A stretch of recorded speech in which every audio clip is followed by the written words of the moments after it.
Hey guys, welcome to JReviews DLC. I am Iceman, and the content covered today is Command & Conquer Twisted Insurrection. Twisted Insurrection is a mod for Command & Conquer Tiberium Sun that runs as a what-if scenario of how things would be if Nod had been successful at the end of the first game, and then runs with that with an alternate history following on from there. The mod itself is a standalone release, which means that you don't even need to own the base game to run it, and uses the Tiberium Sun client to work on modern systems. Straight off the bat, that's an immediate advantage over Command & Conquer 2, which has major issues running on modern systems unless you use fan patches. The mod has two main campaigns, with you having the choice of playing as GDI or Nod. Each campaign runs for roughly 16 levels, so expect it to take you quite some time to get through even one of the campaigns. Graphically, the mod is a vast improvement over the base game, providing for a very nice visual appearance. It's not perfect though, as due to limitations with the Tiberium Sun engine, it can be difficult to see enemy infantry and your own. Even the scenery itself can often obscure units, which adds to this issue. Now, this wouldn't be a JReviews DLC episode without the use of a quick overlay of changes, so let's bring that up. So, overall we can see that this mod brings in new units, structures, gameplay and music. It does have some new movies, though this is the one major negative with the mod, as part of the whole Command & Conquer style is the cheesy FMVs with overacting, and the mod has none of those at all. There is some brief videos you see at the end of levels, but these are quite forgettable and work more of a "you won, congratulations" style thing. One really odd choice by the devs on the mod is that neither faction gets an ending video of any kind when you beat their campaigns. The mission just ends and you're sent back to the main menu with no credit screen or anything. That was a major negative for me. Music wise though, they did great. They even got official series composer Frank Klepecki to make several tracks for the mod, which gives an even greater level of authenticity and music wise overall. All the tracks feel very Command & Conquer, so if you're a fan of the music in earlier games in the franchise, then you'll likely love the new music, as I did. Now as mentioned, there is new units added to the game, with completely new units added for both factions. A few units from the game have returned, but it is largely completely new or reworked units from the original game that make a return. In addition, the units that you have access to differs largely from mission to mission, especially on the GDI side. Many of the vehicle units are substantially larger than their Tiberium Sun counterparts, which is a definite positive and more realistic change, since tanks should really take up large amounts of space, not just be in a single tile.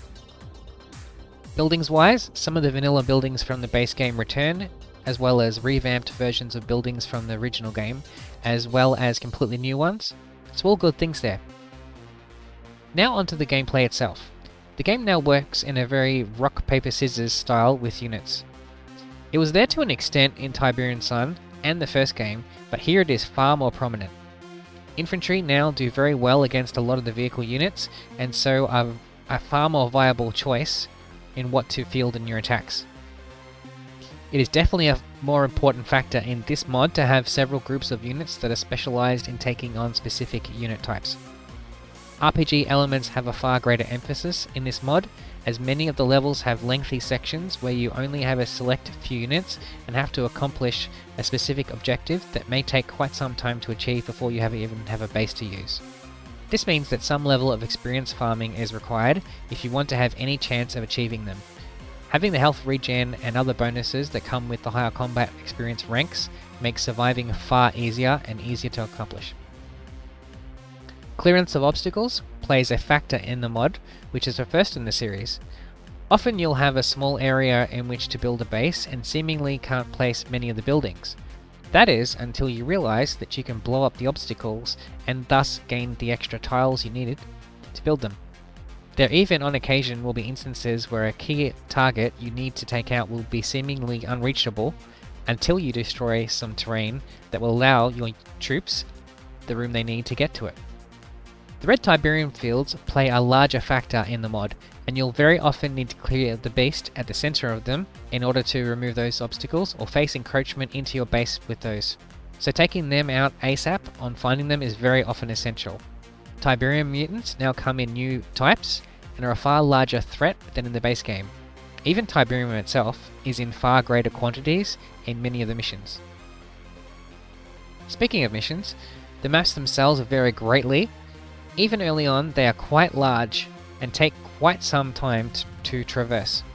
Appearance-wise, many are forest-type levels, but some are more desert-like and others are filled with cities.